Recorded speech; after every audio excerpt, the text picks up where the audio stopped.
It's the biggest night of the year in Hollywood as Oscar steps into the spotlight for the 29th time. And at the Pantages Theater, just about everybody who's anybody in the film world is on hand for the annual Academy Awards presentation ceremony. Among them, Robert Stack, nominated as Best Supporting Actor for his role in Written on the Wind. A special ovation greets Janet Gaynor, who in 1929 was the first to receive the award as Best Actress. Anthony Quinn this year won his second Oscar for his role in Lust for Life. Popular youngster Tim Hovey was among the onlookers, as was starlet Vicki Dugan, who earlier made an impression with her part in The Great Man, and made quite an impression tonight. The theater is jammed with a dazzling array of personalities as the Oscars, Hollywood's highest honor, are presented. Jack Lemmon presents the award to Best Supporting Actress Dorothy Malone for her appearance in UI's Written on the Wind, which was nominated in 3 categories. Yul Brynner receives the accolade of Best Actor of the Year from Anna Magnani for The King and I. Ernest Borgnine bestows the award for the Best Actress of the Year, won by Ingrid Bergman, accepted on her behalf by Cary Grant. For the Best Picture, Around the World in 80 Days, producer Mike Todd receives his Oscar from Janet Gaynor.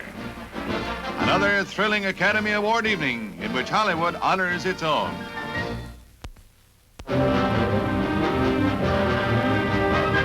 A 3-day blizzard blankets the South and Midwest under drifts 30 feet deep in some places. Hundreds of cars were marooned during the height of the storm, and an estimated 38 persons perished. Kansas was among the hardest hit of the 5 states. In the western portion, a cracked transcontinental train is completely buried, with more than 200 passengers marooned for over 48 hours. Hundreds of houses are literally buried in the towering drifts. Finally freed, the train carries a memento of its ordeal.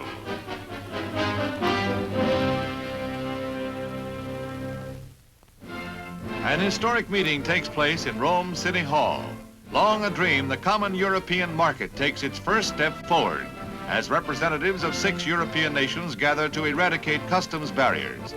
Chancellor Adenauer, one of the chief statesmen at the conference, leads the discussions.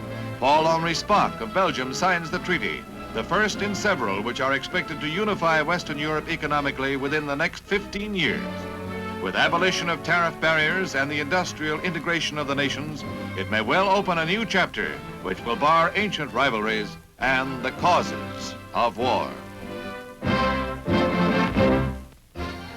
Highlights of the White House calendar. The President honors 2 heroic youths, presenting the Young American Medals to Edmund Zernach of Lawrenceburg, Indiana, for an heroic rescue, and to William Steiger of Oshkosh, Wisconsin, as an outstanding youth leader of his community. Ireland's unofficial ambassador, Robert Briscoe, Jewish Lord Mayor of Dublin, and Mrs. Briscoe are Ike's guests for an informal half-hour. Mayor Briscoe thanks Ike for the reception he's received in America and receives a gift of fine Irish cut glass. Green, of course. Independence Day in Greece, and King Paul and Queen Frederica lead an enthusiastic parade of commemoration. One of the highlights of the event is Prince Constantine's first official appearance with his father in a military procession.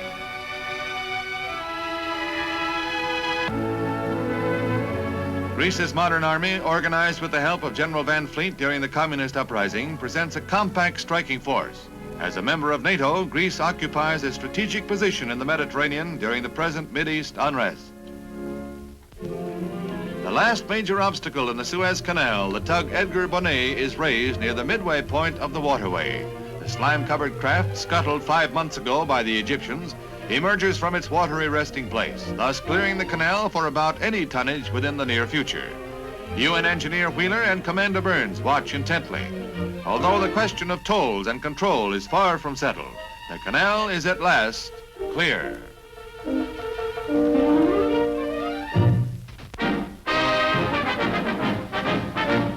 Shades of Prohibition and the Jazz Age. The 6-day bike race is with us once again. A dozen teams representing almost as many flags compete at Chicago's International Amphitheater. It's a mileage marathon with maybe a touch of madness. Developed to a fine art in Europe during the years, it faded in popularity here. Promoters hope this match will spark a national revival, and the cyclists are certainly giving their all for the cause. Frequent jams liven up the grind when one rider tries to steal a lap. It's a thriller, no mistake, and the crowd is screaming at the finish. With 1,900 miles behind them, the winners are Netherlanders, Harm Smits and Peter Post, a daredevil Dutch duo. Half-Pint Hot Rodders in San Francisco have set the town on its ear with something new in sports. Parents encourage the Sandlot speedsters who take it all very seriously.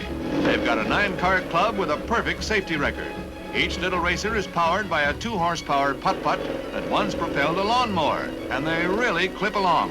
When you're that small and that close to the ground, 20 miles an hour or so seems like breaking the sound barrier.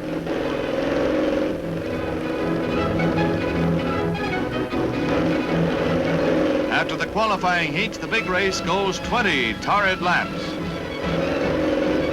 Just like Indianapolis, almost. Here they come. The winner gets a gold cup and a kiss.